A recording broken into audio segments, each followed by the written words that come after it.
I don't like the Disney trilogy, Force Awakens, Rise of Skywalker, Last Jedi.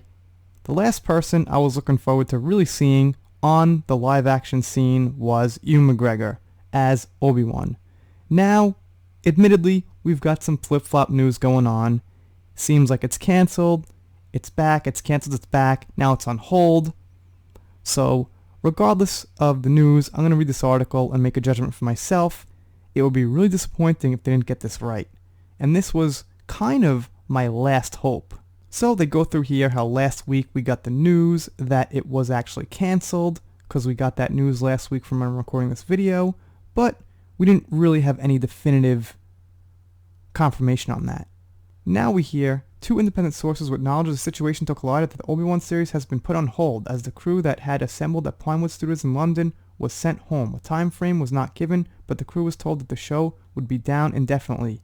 Now, I have to say, that's not, a passing on of exactly what was said.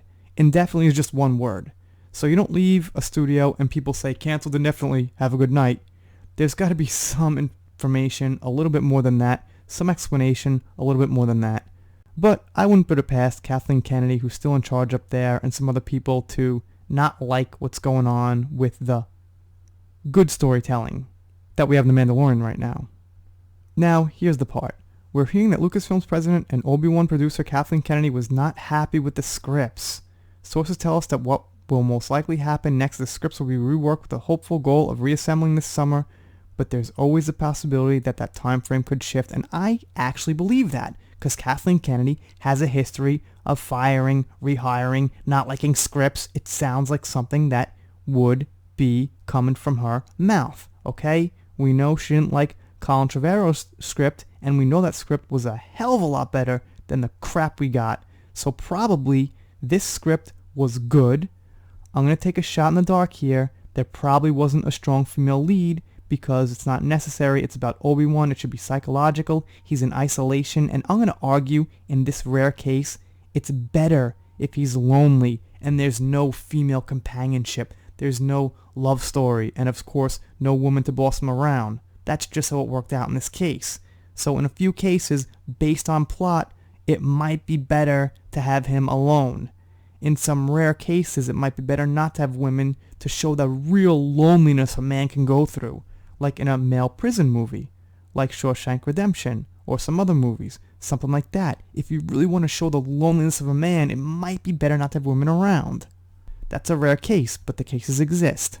Anyway, yeah, it's a desert planet. Like I'm saying, I know, I'm going to get probably killed for that. Someone's going to say, oh, I'm sexist, this and that. But just think about what you want to show with the character. He's also a Jedi. They're kind of like monks. He's not really supposed to be someone like looking for this relationship or looking for female companionship. He's supposed to want to like stay to himself, basically. Of course, they say that Kathleen Kennedy would want the story to be told as good as it can be. And it was told probably really good, and that's probably what she had a problem with. This Obi-Wan delay also comes on the heels of a chilly reception of Rise of Skywalker on the third and final film in Lucasfilm's new sequel trilogy. Not only has the concluding chapter in the Star Wars trilogy earned the worst critical reception of any Star Wars movie thus far, okay, it's on pace to be the lowest grossing film in this new trilogy. Although to be fair, it's still crossing $1 billion at the box office, which isn't so good for a Star Wars movie, and being the worst of the Star Wars movies, aside from Solo, I guess, isn't so good. That's a fact. They go on to explain here how Obi-Wan was supposed to be a feature film, and that got canceled too, along with Boba Fett, because, I don't know, I wonder why. Probably because of Kathleen Kennedy, because she effed up Solo. It all makes sense. Then they go on to say at the end that it's not great news. And it's not great news. And that's it. I don't really give a shit what the rest of this article says. It doesn't make a difference. The fact is, they're holding back pretty much the last thing they have that's going to grab my attention. Maybe something will come out in the future, so I should say the last thing based on the prequel trilogy and the original trilogy that could possibly get me excited. Ewan McGregor is one of my favorite actors aside from Star Wars, so seeing him in a new Star Wars live action would be great, not to mention he's just the right age right now to play Ben in those mid-years between episode 3 and 6.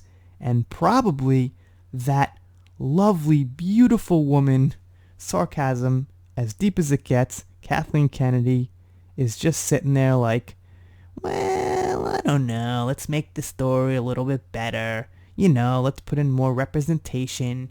Maybe we should have 2 women kiss while Ben's walking around Tatooine. That might be good. There's probably something like that. You know, alright. Good job. And all you guys who support Kathleen Kennedy and Rian Johnson and the Disney trilogy, good job getting us this fan base we have now, and good job enabling them to keep going and making these crappy Star Wars movies that are just basically weird sci-fi with cardboard. Doing shoutouts, special thanks, things like that. If you haven't smashed the subscribe button, kind of an odd video because it's actually irritating. I'm actually irritated about it. If it was some other show, if it was like Boba Fett, the captain from Rogue One, Cassidy, whatever, I don't even care. Whatever, do what you want, doesn't matter. But Obi-Wan is one of the few things I would really like to see right. So that's it, ending it here. Shout out to Adega Outlaw. This is his book. I'm going to read it. I'm going to keep saying I'm going to read it because I'm not going to read it for a long time because I've got like 90 minutes to myself at night and I make videos, and aside from that, it's really tough to do anything. You don't want to hear me complain though. You want to hear me in the video. See you next time.